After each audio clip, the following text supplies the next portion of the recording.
Mwaramutse. Mwaramutse neza. Muraho abanyarwanda.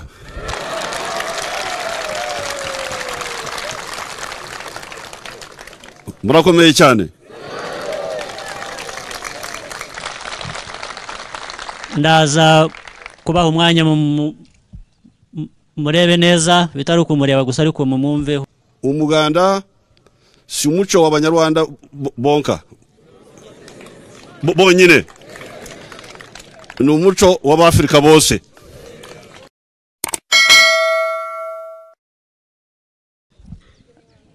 Nishimiye kubana namwe uyu mwanya no kubasuhuza ariko cyane cyane gukorana namwe uyu muganda wubaka amashuri yacu kandi wubaka u Rwanda. Ariko hejuru y'ibyo twagize n'andi mahirwe menshi. Dufite abashyitsi basuye igihugu cyacu, abashyitsi b'imena, kandi noneho muri uko kudusura baza no kuduha umuganda. Baduhaye umuganda.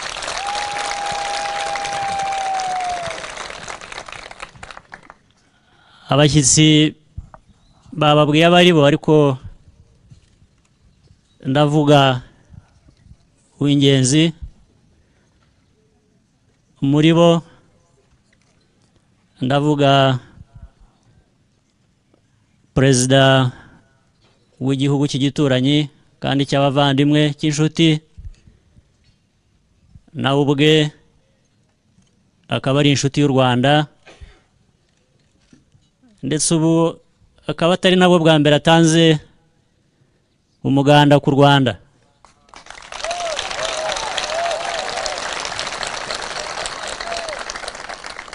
Ni ubwa kenshi. Ni perezida wa Uganda, Perezida Yoweri Kaguta Museveni.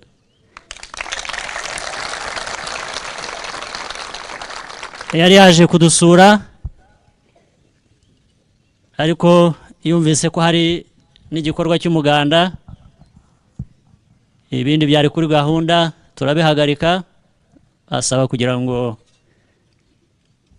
nawe yongera atanga umuganda. Ndaza kubaha umwanya murebe neza bitari ukumureba gusa ariko mumumve kuko ari bubaganirire, ari bubasuhuze, nawe turamuha uwo mwanya.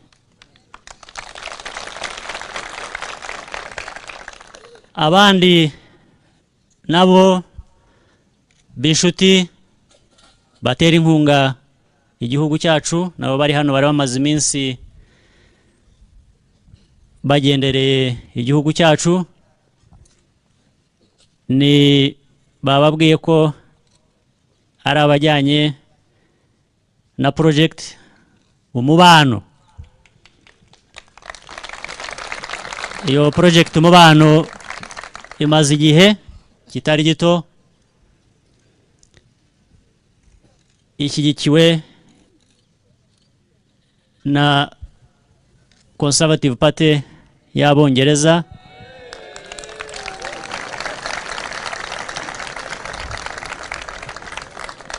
bamaze imyaka bafatanya n'Abanyarwanda bubaka amashuri, bubaka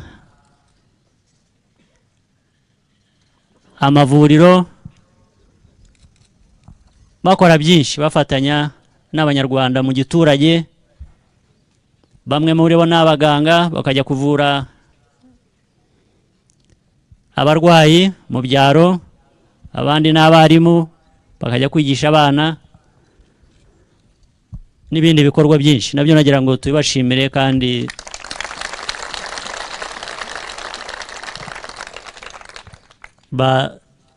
bayobowe n'uwo nababwiye kandi cyangwa bababwiye Andrew Micho n'abandi ba ministers bari mu government y'Ubwongereza. Ariko reka ngaruke ku gikorwa cy'umuganda gatoya ubundi gutanga umuganda ni umuco. Umuco nibwira ko atari w'Abanyarwanda gusa, ni umuco muri rusange w'Abanyafurika. Iyi nzu ihiye abaturanyi baratabara bagafasha kuyizimya. Iyo ihirimye baratabara bagafasha kuyegura cyangwa se kuyubaka bundi bushya. Ndetse ntabwo ari ibyo mu bihe bibi gusa. Ubufatanye bw'Abanyarwanda cyangwa bw'Abanyafurika burasanzwe mu muco wabo, bikajya no mu byishimo. Niyo umuryango wishimye, abaturanyi barawegera bakishimana nawo. Iyo ari ubukwe bakabutaha, iyo ari ibindi birori nabyo bakabitaha bagafatanya, ndetse bagatanga ibikwiye kugira cyangwa se ibishobora kugira uwo munsi mwiza kurushaho, nabyo bakabitanga. Uyu muganda rero wacu twahaye umunsi ni uwo kubaka ibikorwa nk'ibi by'amajyambere, dufatanije abafite imbaraga bagatera inkunga, abafite nkeya, bityo twese tugatera hamwe imbere, ndetse no mu byishimo, by'ibyo tugeraho muri ayo majyambere. Ubwo tuzajya duhurira hamwe twishime. Niyo mpamvu rero ari umuco mvuga urenga imipaka y'u Rwanda. Niyo mpamvu n'abaturanyi nabo bari hano baje kudusura, baje kutugenderera, ariko noneho bakaza no kwifatanya natwe mu bikorwa by'umuganda. Ubwo nizere ko rimwe tuzagira umunsi tukajya kubasura, tukanabaha n'umuganda igihe bazaba bawuteguye bawifuje. Sibyo? Tugaterana inkunga, tugafashanya kubaka. Ndizera rero ko muzabigiramo uruhare uko bizaba bishobotse. Nagira ngo mbashimire ibikorwa byiza n'umuco mwiza, tuzakomeza kurushaho gutera imbere. Nagira ngo mbe ngarukiye aha, hanyuma mbatumirire umushyitsi watugendereye kandi waje kubaha umuganda abasuhuze. Murakoze. Muraho Abanyarwanda.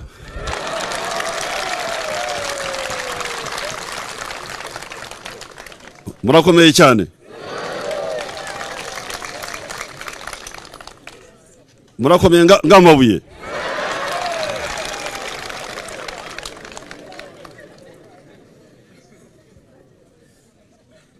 Murashaka mbavugire Igiswahili, Ikinyankore, aho Icyingereza?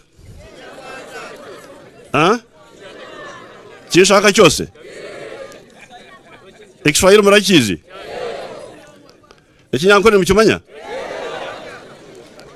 Abakumanya Ikinyankore bangahe? Aro abatazi. Wacha niseme Kiswahili.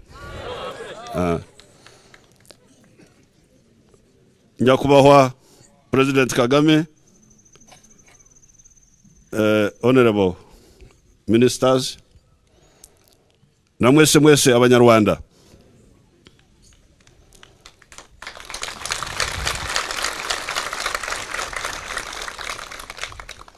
Nimeshukuru sana kufika hapa siku ya leo.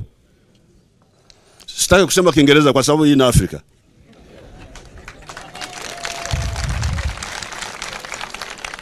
Kama siweze kusema Kinyarwanda vizuri na nyinyi hamwelewi Kinyankore vizuri, Kinyarwanda nasikia kwa sababu ni lugha moja, isipokuwa msemo ni tofauti. Kwa mfano kama Rais Kagame anasema umucho, Umunyankole anasema omuchwe. Unaona yote ni sawa sawa. Muganda vile vile ni Muganda kwa Kinyankole, lakini maneno mengine yanatofautisha kidogo. Rais Kagame, nimefurahi sana sana sana sana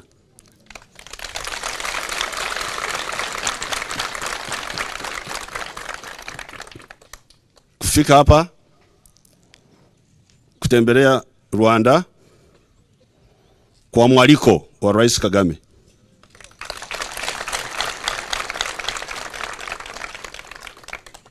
Tena nimefurahi zaidi kufika hapa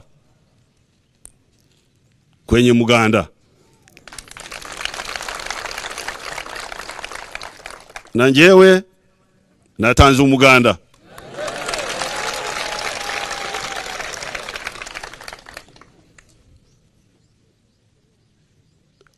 Kama Rais Kagame alivyosema, nyinyi Wanyarwanda lazima mjue kwamba Umunyarwanda ntabwo ashobora kunsuzugura.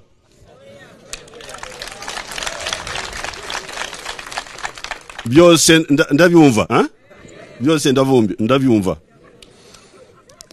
Wakati Rais Kagame anasema, alisema vizuri, kwa sababu alisema Umuganda si umuco w'Abanyarwanda bonka bonyine, ni umuco w'Abafrika bose.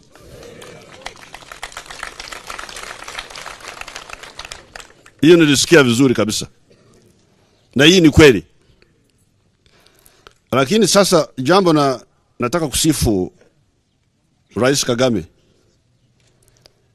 na RPF ni kwamba wamegeusha hii mila yetu ya zamani. Hii mila yetu ya zamani ni muco wetu wa kera,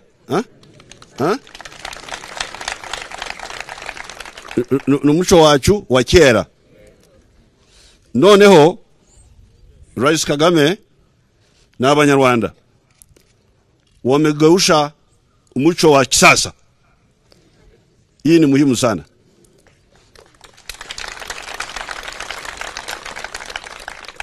Wameweza kufanya muco ambao unaweza kusaidia kwenye majambere.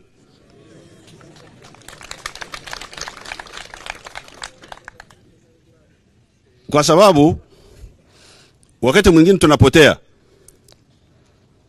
tunasahau tabia zetu, tunakwenda kwenye tabia za wengine ambazo hazambatani vizuri na hali yetu.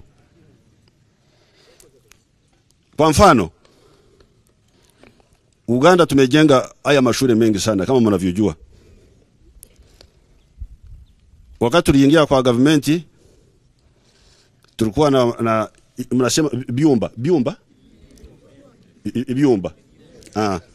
Wakati tunaingia kwenye government, wale nshuti zenu wa Uganda walikuwa na byumba 28,000 kwa nchi yote. Sasa tumefika kwenye vyumba 90,000 noneho. Lakini hivi vyote tumefanya kwa pesa.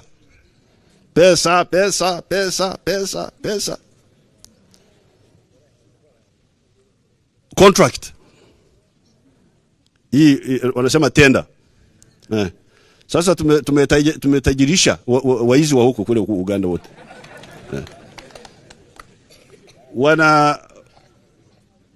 Wakati mwingine wanajenga vyumba sio vizuri ambavyo haviambatane na pesa ambazo tumewapa. Wakati mwingine, na kwa sababu tunatumia pesa nyingi, kwa hiyo tunasahau mambo mengine. Kwa hiyo hii mganda tumekuwa tunafanya, lakini sio kama hapa. Tumekuwa tunafanya zaidi na jeshi. Jeshi inakwenda inatoa mganda. Sasa jeshi kutoa mganda peke yake, abaturage bo barakoreki.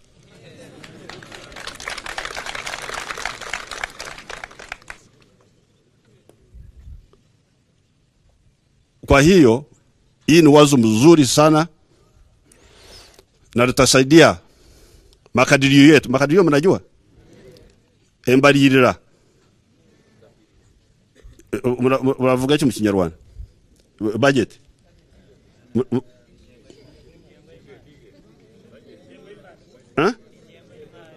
Ingengo y'imari. Hii hatua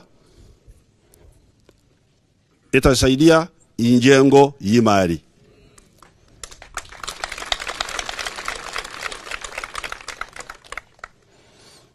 Nimekuwa napambana wale waizi wa Uganda. Unajua Uganda kuna waizi wengi sana.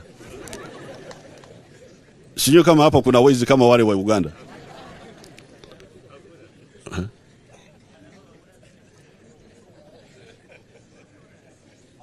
Nimekuwa napambana wale waizi wa Uganda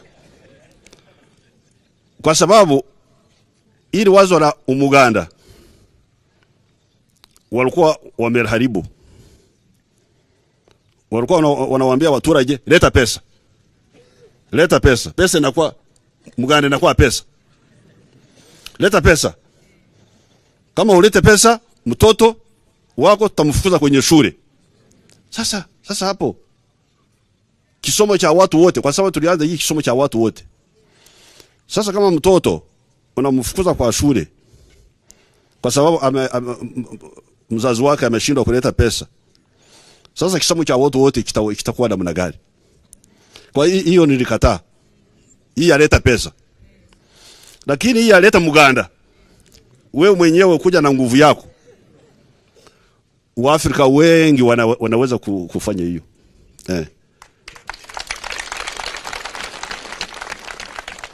Na kama kuna wazee fulani ambao hawawezi kwa sababu wazee sana au wanajulikana kwa kijiji. Kwa hiyo nawashukuru sana kwa sababu mumeleta hii tabia yetu ya zamani mkajiweka kwenye hali ya kisasa kutusaidia kwenye vita vyetu vya kupigana na umaskini.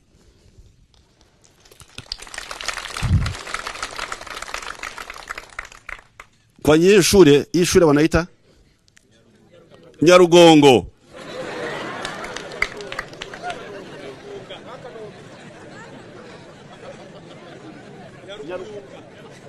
Nyarugunga.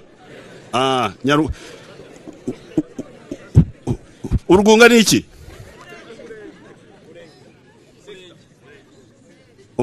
Umurenge ni iki?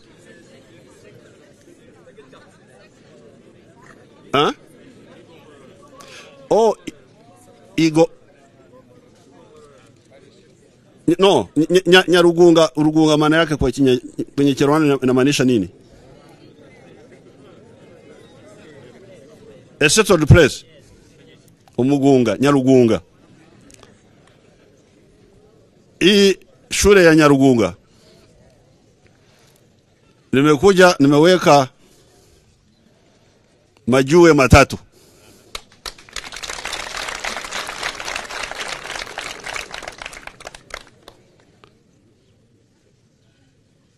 Haroho abanyankore kibavuga. Umunyankore aravuga ati wandaza ukuraza umuntu. No tukuraza to accommodate, no. Ukubana arya umuntu akarya mo. Kuchura. When you have more than kumuchura. Sijui kama kinakuja sawa kama kwa Kinyarwanda, lakini Mnyangwara akisema mwandazo murumo. Does it make sense? You have worked more than me. I would also have liked to work more on this. Majua matatu peke yake. Aho tumwandazaho.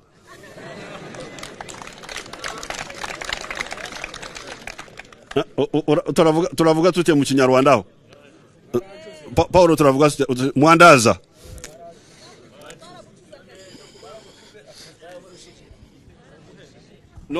No kuvuga ngo mwamuhenze. Ni kuvuga ngo mwakoze byinshi mumukoresha bike. Yashaka gukora byinshi nk'ibyo mwakoze.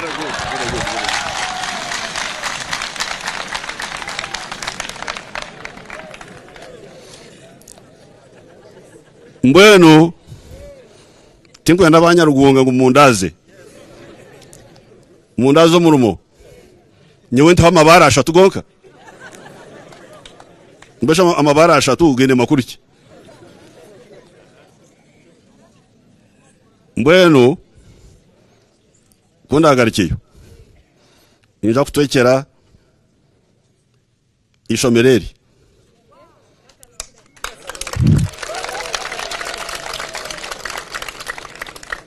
emitwaro 30 ya dola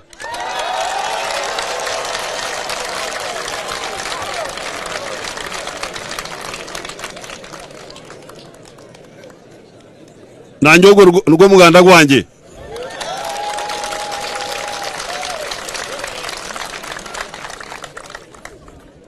kutari kufokutaho amabara ashatu nkagarikiraho ngo nakora mwe bare munonga